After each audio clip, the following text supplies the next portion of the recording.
You said in an interview that you were a better golfer than him, and then you told a story. Is this true that he signed you up for one of your golf clubs and didn't tell you? Yeah. So you had to pay, like... No, I didn't pay. Okay. I got a bill that I didn't pay. Okay. Because I had no idea, and I had my assistant call and tell him I don't really belong to that club, and I haven't been there in 3 years. And they go, well, you are a member, and here's your member number. And they were charging me some pool fee for being at. I haven't been there. Then I realized I wouldn't be pardoning them. I would never pardon those two people. I wouldn't pardon them. I wouldn't care what Melania told me. Darling, I think it would be a nice thing to do. I won't do it, darling. I like when he takes us inside his relationship. If you thought roasted turkey was the hottest thing this year, think again. Jimmy Kimmel and Samuel L. Jackson set live TV on fire as they absolutely flamed. Donald Trump with jokes so brutal the Secret Service probably started taking notes. What did Trump fire back with? What did Samuel L. Jackson shout that sent the room into chaos? And how did Kimmel manage to keep a straight face through it all? Grab your popcorn, because this Hollywood versus politics showdown is one you never knew you needed, but absolutely can't miss now. They have the vibe of a wealthy, elderly gay man at the Cheesecake Factory ordering his shy young boyfriend dessert. He really ran an incredible race, and I congratulated him. It's an amazing thing that he did. I think you're going to have hope. Better to be rich. How did Samuel L. Jackson die? Random Samuel L. Jackson, I guess, references? Samuel L. Jackson. Yes, you did. Yes, I made it. Samuel L. Jackson on Trump. I've never been on that dude. Chaos didn't ease its way in. It crashed down like a meteor in sunglasses, dripping pure confidence. 1 second, everything felt normal. The next, Jimmy Kimmel stepped into the spotlight with the unmistakable energy of someone who had waited a lifetime to smash the big red comedy button.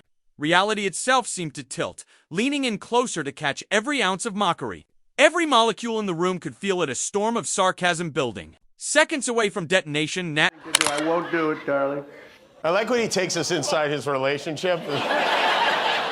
Darling, why do you throw up when I open my robe? What are you doing, darling? Now, most presidents at the turkey pardon keep it light. They make a few bad puns, they wish everyone a happy Thanksgiving, and they go back to work. But that's not Donald Trump. Donald Trump used the opportunity to brag about all the wars he's ending, how low his... Then Samuel L. Jackson stormed in like a cinematic hurricane. Wrapped in leather and outrage-fueled charisma, there was no warm-up, no easing into the moment, just instant thunder powered by pure, dramatic confidence. He didn't merely appear. He declared his presence through sheer force of personality. The air itself seemed to scream that someone was about to be roasted beyond emotional repair. Somebody did send me something today that said Trump said he didn't know me. He said he didn't know you. I actually have his tweet right here. Let me see the tweet. This is very exciting.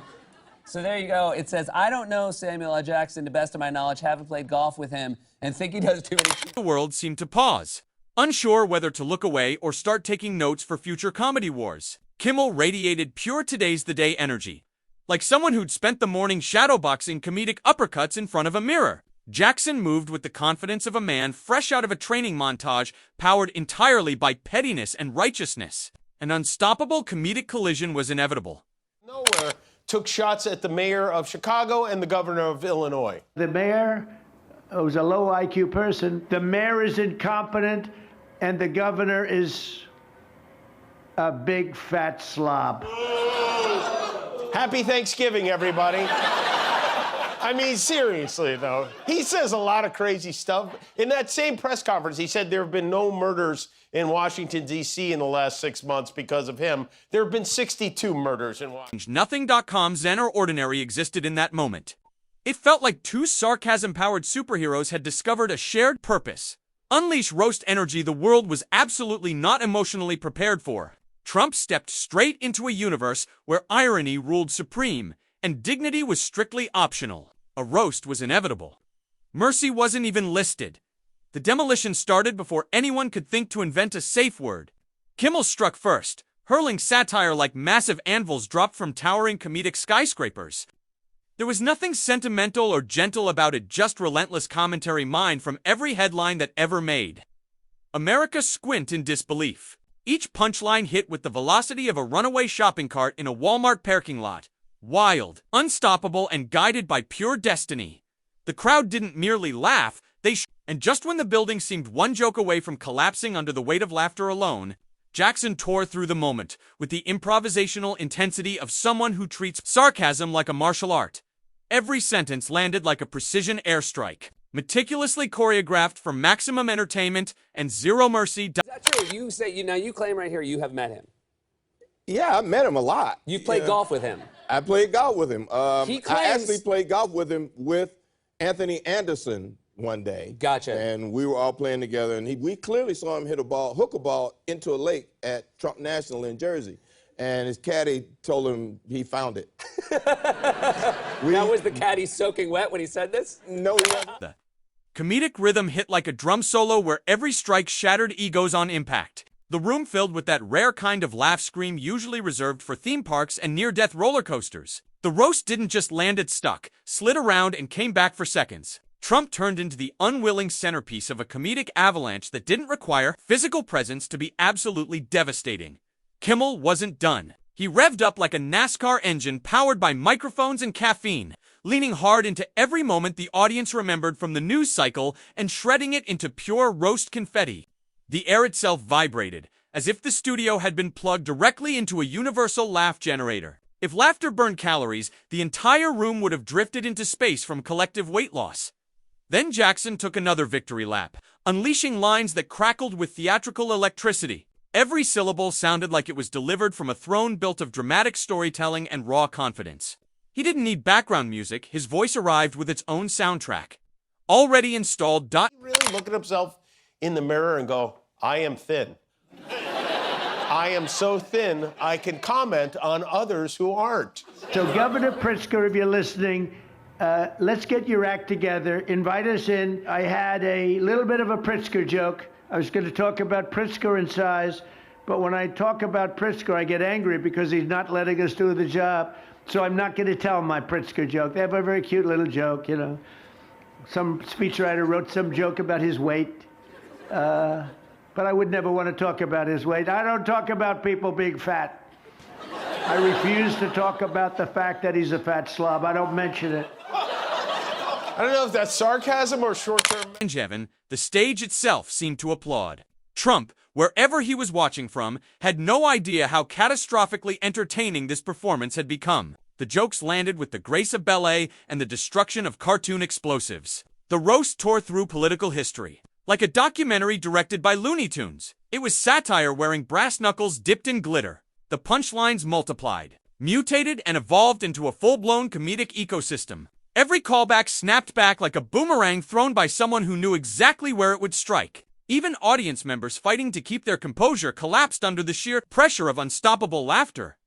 Jackson pushed the spectacle even further, moving with the swagger of a man who knows he's the final boss of verbal obliteration. Every gesture carried cinematic weight like he was kicking open emotional saloon doors. The audience didn't just laugh, they surrendered. The stage became his comedy empire, and he ruled it with dramatic flair. The laughter reached historic levels, the kind historians might one day use to measure civilization itself. Every camera angle caught someone breaking down, clutching their chair, or gasping for mercy. Trump transformed into myth, legend, folklore, cautionary tale whispered whenever a roast goes too far. Even the security guards couldn't stop grinning, like teenagers discovering savage insults scribbled in yearbooks. Friday at the White House for the incoming mayor of New York, Zohran Mamdani. Most people were expecting fireworks, but they did not expect them to be the Katy Perry kind. Just days ago, you referred to President Trump as a despot who had betrayed the country. You said you would be his worst nightmare and accused him of having a fascist agenda. Are you planning to retract any of these remarks? I've been called much worse than a despot, so it's not that insulting. Are you affirming that you think President Trump is a fascist? I've spoken about... That's okay, you can just say yes. Okay, all right. Okay?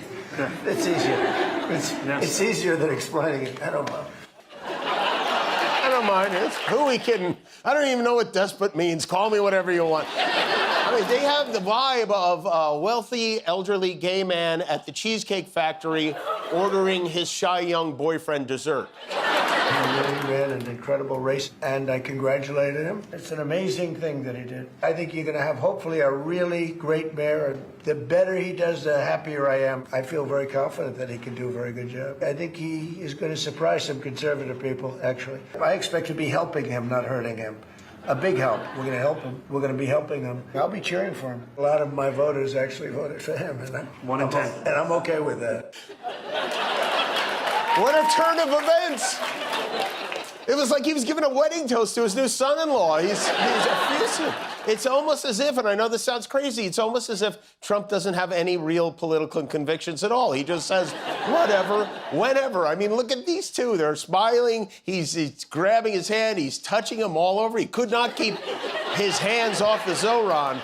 I mean, get a Lincoln bedroom. Roast Energy whirled through the studio like a hurricane of pure sarcasm, shaking every corner and rattling every set piece. Jackson met at Hedden. They fed off each other, amplifying their energy like a machine running on infinite fuel. No stone went no ego escaped unscathed. Every flaw, misstep, and trending TV gaffe was hurled into the blazing comedic furnace. The audience watched like jurors in the most hysterical trial imaginably, captivated, powerless to intervene. Jackson unleashed the final salvo of roast artillery just before the smoke cleared. Silence hit for a heartbeat, the kind that follows a fireworks show when your brain is still recalibrating reality. Then the applause erupted, a tidal wave so deafening it could have registered on the Richter scale. People clapped like their survival depended on it. Some staggered from the studio as if they'd just completed a marathon fueled entirely by laughter. Jackson didn't announce victory. He didn't need to. His posture alone said it all. Comedic mission accomplished. Triumph hung in the air like confetti nobody bothered to sweep up. That night cemented itself in entertainment history, a moment burned into memory with the precision of a perfectly executed punchline. Few people thought that President Trump could actually make it to the Oval Office. And I did? What's wrong with me? What? Please. Don't think the other thing can't happen, because that's why the Brexit is trying to get a recall. Okay, let me make another prophecy then, if that's happening. Yes. Nothing about the performance was subtle or gentle. It was dramatic, theatrical, and completely unhinged comedy at its absolute peak. No one could have predicted it. No one could have survived it without clutching their stomach from laughter. And no one would ever forget it. Trump found himself at the epicenter of an artistic demolition unlike anything broadcast in recent memory. The audience staggered out of the studio in disbelief, laughing in slow motion as if their brains were still catching up to reality. Hollywood would talk about this one for decades. Every clip was destined to go viral before anyone even made it home, even after the cameras stopped rolling. The comedic atoms of that performance hung in the air like glitter refusing to settle. The landmark roast etched itself permanently into the memories of every witness on Unsolicited Souvenir. Everyone secretly cherished, Kimmel walked off with a grin wide, enough to light an entire city block. Jackson departed like a cinematic king, fully aware he had delivered a once-in-a-millennium performance. The birds as only he can. It looks like a rather violent bird. It's hard to play. Anyway, are you ready? Beautiful. That's nice. You are hereby unconditionally pardoned. There you go. All right. To this day, the legend lives on, whispered like an urban myth between memes and late-night talk shows. Each retelling grows, stretches, and gains extra layers of dramatic seasoning. The night Samuel L. Jackson obliterated Trump remains one of those rare comedic events so powerful it bent pop culture itself into the world. Can't stop replaying it. Not because it happened, but because no one wants to imagine a universe where it didn't. The atmosphere tilted as if reality itself leaned in, eager to witness the mockery. Every molecule in the room sensed a storm of sarcasm ready to detonate. Then Samuel L. Jackson appeared like a cinematic hurricane, wrapped in leather and outrage-fueled charisma. No warm-up, no easing, in just instant thunder, powered by pure dramatic confidence. He didn't merely show up. He announced his existence by force of personality alone. The air practically screamed that someone was about to be roasted beyond emotional repair. I can't do that. No. There'll be people knocking on my door. How does it feel to be right that it could happen? I don't want to be right. I didn't want to be right. I hoped I was trying to be funny. I think you were trying to make sure people would go vote. I was really hoping people would go vote, and I hope they'll go vote now because now they know what can happen. I'm definitely voting with the resistance, whatever happens. Let there be no doubt. The world seemed to pause, unsure whether to look away or start taking notes for future comedy battles. Kimmel radiated today's the day energy, moving like someone who had spent the morning shadowboxing comedic uppercuts in front of a mirror. Jackson carried himself like he had just stepped out of a training montage, powered entirely by pettiness and righteous fury. An unstoppable comedic collision was locked and loaded. Nothing calm, zen, or ordinary existed in that moment. The demolition started before anyone could even think of a safe word. Kimmel struck first, dropping satire like massive anvils hurled from towering comedic skyscrapers. There was nothing sentimental or gentle, just relentless commentary mined from every headline that ever made America raised an eyebrow. Each punchline landed with the speed and force of a runaway shopping cart in a Walmart parking lot. Unstoppable, inevitable, and driven by pure destiny. The crowd didn't just laugh, they short-circuited. Touched him more in that press conference than he's touched Melania all year. But I have to say, this really got the MAGAverse twisted. They had to unplug and reboot Sean Hannity 5 times after this meeting. This is the reaction at Fox Business Channel. Wow. Just one word, wow. Hey, is that a good wow or a bad wow? Just when the studio seemed about to collapse under the weight of laughter, Jackson erupted with the improvisational intensity of someone who treats sarcasm like a finely tuned martial art. Every line struck like a precision airstrike, choreographed solely for maximum entertainment. The comedic rhythm hit like a drum solo, each beat shattering egos with surgical accuracy. Trump became the unwilling centerpiece of a comedic avalanche, one that didn't need his presence to be utterly devastating. Every exaggeration landed harder than the last, stacking drama like Jenga blocks teetering on the edge of collapse. Jackson didn't smile, he radiated, like a man whose sarcasm alone could power Los Angeles during a blackout. Kimmel wasn't done. He roared to life like a NASCAR engine built entirely from microphones and caffeine, leaning into every news cycle moment the audience remembered and turning it into roastable confetti. The air vibrated as if the studio had been plugged into a universal laugh generator. If laughter burned calories, the entire room would have floated into orbit from sheer weight loss. Me one day to play golf, not to play with him, but to play with a friend of his. And I went to play with that friend of his, and that friend of his turned out to be Bill Clinton. So it's like that. So I'm sure he'll lie about that also and say that he never did that. But I'm sure President Clinton can either verify it or ignore it, as he probably should. Bill and I went out and played. Don showed up in the middle of the round, and we went into the clubhouse, and he gave Bill a jacket because it was a little chilly. Wow. He didn't even ask you if you were cold? Jackson took another triumphant comedic lap, delivering lines that crackled with pure theatrical electricity.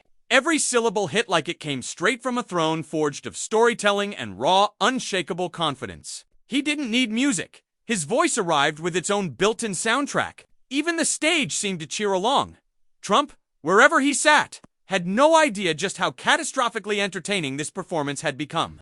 Every callback struck like a boomerang, expertly aimed, landing with ruthless precision. Audience members trying to maintain composure crumpled under the relentless pressure of laughter. A journalist even dropped their notebook, silently conceding that documenting chaos was futile. Kimmel prowled the stage with theatrical swagger. Moving like a man trained for this showdown in a Rocky-style montage of sarcasm, he didn't simply walk, he celebrated every step like a victory parade. Every line was polished, sharpened, and drenched in Hollywood irony. This was comedy built to live forever in reruns, immortal and untouchable.